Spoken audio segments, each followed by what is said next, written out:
Flamengo. A gente falou aqui do Paquetá e lembrando que também hoje o Fabinho, né, jogador do City, se machucou na vitória do City por 2-0 e é outro problema para o Tite na seleção brasileira, hein? Mais um que não vem. Ih, rapaz, será, hein? Olha, Liverpool. a gente sabe que Bruno Fabinho, Henrique... Liverpool, né? Fabinho do Liverpool. Desculpa, do Liverpool.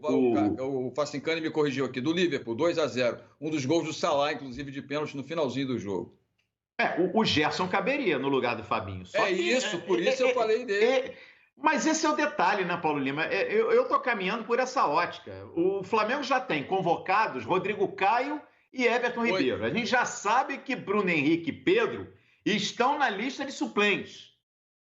Será que o Tite levaria um quinto nome? Eu não acredito. Acho que o Gerson não está nessa lista de suplentes. Até porque, se vazou, né? Se o Flamengo já foi comunicado só desses dois nomes. O Bruno Henrique e o Pedro. Então, o Gerson está fora dessa lista. Resta saber no nome que o Tite está apostando para essa posição, caso, né, o Fabinho seja cortado. A gente tem informação apenas da lesão no jogo de hoje, mas certamente será reavaliado. E em breve teremos aí a posição da seleção brasileira, da comissão técnica. Pessoal, vamos falar da Copa do Brasil, já que estamos falando do Flamengo, vamos abrir então com esse jogo aqui, Atlético Paranaense e Flamengo. Flamengo que empatou com o Internacional no fim de semana, em Porto Alegre, no Beira-Rio, e permaneceu na capital gaúcha. E hoje realizou o último treino lá em Porto Alegre. E terá reforços, viu, o Facincani, para esse jogo de amanhã. Jogadores que foram integrados à delegação ainda ontem, né? O Diego Alves, o Bruno Henrique, o próprio Bruno Henrique não enfrentou o Internacional, e os meninos, o Lázaro, e aí a principal novidade, o Daniel Cabral, 18 anos, meia do Sub-20. É uma aposta aí do Dome, hein? Será que vai receber oportunidade? Flamengo chega a Curitiba, já está em Curitiba, né? Viajou no início da tarde. Chega bem reforçado, hein, Facincani? E é mais time, né, Calheiros? O Flamengo é bastante favorito para pegar a equipe do Atlético Paranaense. Vale lembrar que no confronto do ano passado também, por esta fase de oitavas de final da Copa do Brasil, o Atlético, ele além de ter um time melhor que este e com o trabalho já em andamento e frutificado pelo técnico Thiago Nunes, o Flamengo tinha praticamente, 25, 30 dias, um mesinho do Jorge Jesus no comando da equipe. Primeiro jogo oficial dele como técnico do Flamengo foi contra o Atlético Paranaense naquele jogo lá na Arena da Baixada. E a volta, obviamente, no Maracanã, que culminou com a eliminação nos pênaltis, com o Flamengo que ainda estava se montando. Os principais jogadores que depois chegaram ao Flamengo de uma forma muito convicta para dar a esse time do Flamengo todo aquele fim de ano maravilhoso, né? Esses caras ainda nem estavam integrados ou não tinham nem sido contratados pelo técnico Jorge Jesus ou pela diretoria do Flamengo. Então, era um cenário completamente diferente que culminou naquela ocasião com a qualificação merecida do Furacão, que não é o cenário de agora. Por quê? Porque o trabalho do Dome já está praticamente pronto em relação ao Jorge Jesus, né? O Dome já pegou um time completamente estruturado e mais reforçado, porque o Flamengo contratou melhor ainda nessa temporada, formou um banco de reservas com muito mais opções, diferente daquele Flamengo do ano passado que sofria com algumas alterações de início, quando o Jorge Jesus tentava encontrar soluções na equipe. Segundo, o Flamengo reforçado também de jogadores que para esse jogo são fundamentais. O momento individual de alguns atletas é melhor que aquele momento. E terceiro, né? O Flamengo do ano passado vinha daquela parada de Copa América para pegar o Atlético Paranaense. Esse Flamengo, diferente do ano passado, já está jogando. E vem num embalo muito bom de jogos pesados que tem feito e conseguido resultados importantes. Então, Calheiros, diante de todo esse cenário, eu não vejo possibilidade do Atlético Paranaense tirar o Flamengo nessas oitavas de final. Ficaria demais de surpresa se isso acontecesse. Tem uma curiosidade nisso tudo, né? Ano passado, naquele Flamengo, né, que era a sensação da temporada, é verdade que quando enfrentou o Atlético Paranaense na Copa do Brasil, estava engrenando, né? Estava incorporando o espírito do Jorge Jesus, mas foi eliminado pelo Atlético. Em 2 empates, eliminado nos pênaltis. E aí que está a curiosidade. Uma curiosidade que me chamou a atenção hoje. Até hoje, em 4 confrontos de Copa do Brasil, Abel, o Atlético jamais venceu o Flamengo, hein? E a gente já teve confrontos expressivos. A decisão de 2013, que o Flamengo conquista o título com empate em Curitiba e vitória no Maracanã. E esse confronto que eu chamei a atenção, que eu lembrei aqui do ano passado. E passou o Atlético, mas não venceu. Empatou os 2 jogos e levou nos pênaltis. Será que quebra esse tabu em Curitiba nessa quarta-feira, Abel? Vencer o Flamengo pela primeira vez na Copa do Brasil? Calheiros, a gente sabe que em futebol tudo pode acontecer, mas vamos falar com sinceridade e objetivamente, é muito difícil. Pela qualidade do time do Flamengo, pelo futebol muito abaixo, né? Que vem jogando, muito ruim, que vem jogando o Atlético Paranaense, à exceção na Libertadores da América, conseguiu a sua classificação, mas está muito mal o Furacão, muitos jogos sem vencer, jogando mal na zona do rebaixamento do Campeonato Brasileiro, né? Com aquelas vitórias que teve na Libertadores, inclusive uma na Bolívia, aquela, inclusive que o Walter fez um gol, deu a impressão, né, que o Atlético Paranaense, depois da saída do Dorival Júnior, ia conseguir se recuperar, mas não é o que vem acontecendo. E o Flamengo, diferentemente, ou ao contrário do Atlético Paranaense, parece que vem se encontrando cada vez mais com o Domi, né, os jogadores com a comissão técnica comandada pelo Domenech Torren, né, o Flamengo que passou por uma fase muito difícil, depois daquele 5-0 para o Independente Del Valle, depois daqueles vários casos de Covid, né, que quase teve um jogo anulado. O Flamengo teve uma sequência de jogos, inclusive na mesma semana, jogando 3 partidas e passou por isso assim de uma forma espetacular, mostrando a força do seu elenco também. Inclusive nesse último jogo de domingo, que para mim foi o melhor jogo do Campeonato Brasileiro, olha, poucas equipes teriam conseguido empatar com o Internacional, com o futebol que o Internacional jogou no último domingo. Inclusive no primeiro tempo pressionando, não deixando o Flamengo respirar, assim conseguiu fazer os seus 2 gols.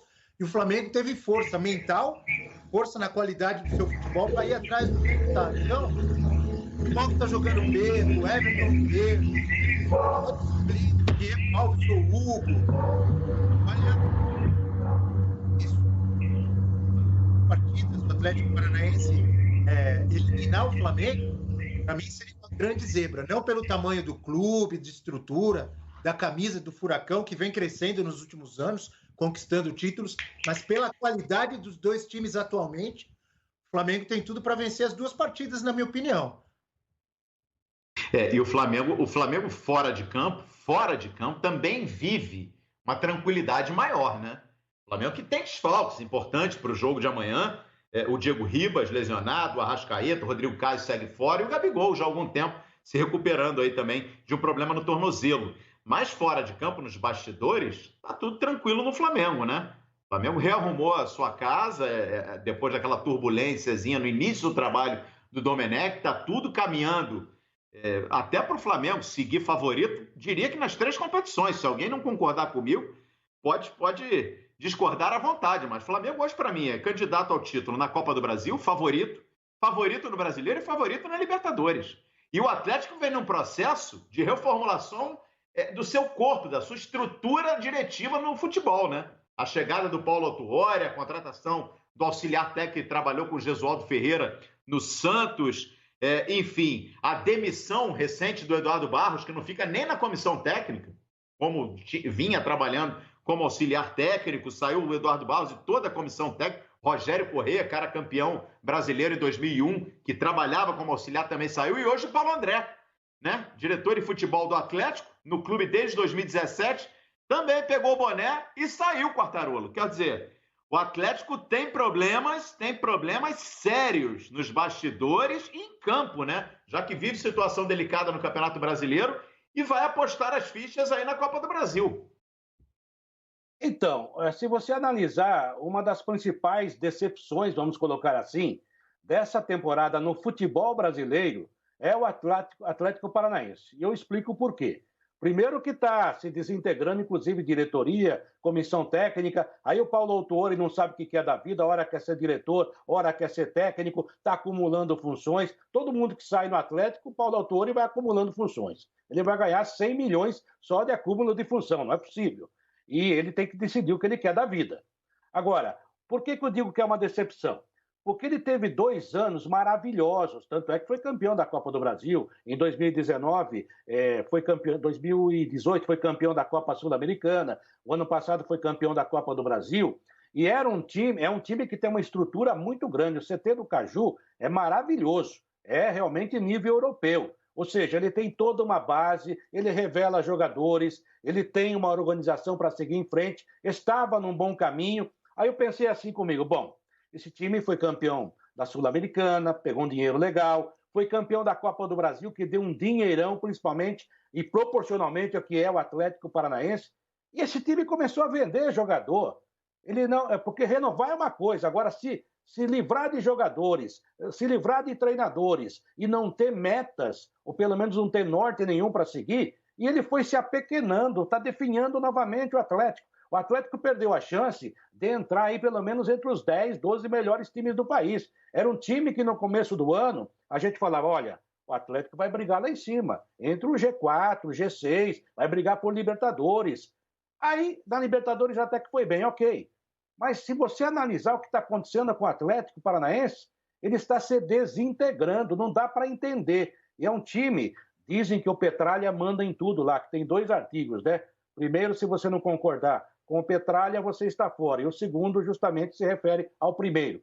Tudo bem, mas ele é um cara que já fez muito pelo clube. O estádio é maravilhoso, o CT é maravilhoso, e, de repente, me parece a distância, é claro. A forma como demitiram o Dorival Júnior, eu não vou entrar na questão no mérito de campo, talvez eles tenham suas razões, o patrão pode mandar quem quiser embora, mas a forma como demitiram foi uma forma que não é da justiça do Atlético Paranaense dos últimos tempos. É um time mais, sabe, bem orientado, mais tranquilo quando toma decisões. Agora o furacão virou furacão fora e dentro. Quer dizer, para mim é uma decepção. O Atlético Paranaense era para estar muito lá em cima, era para brigar por Libertadores, pelo menos até quartas de final, semifinal. E você olha para o time do Atlético, só tem o goleiro. Ainda vendeu o Renan Lodge, pegou um dinheiro grande também. Quer dizer, o que está fazendo o Atlético da vida? O que ele quer da vida?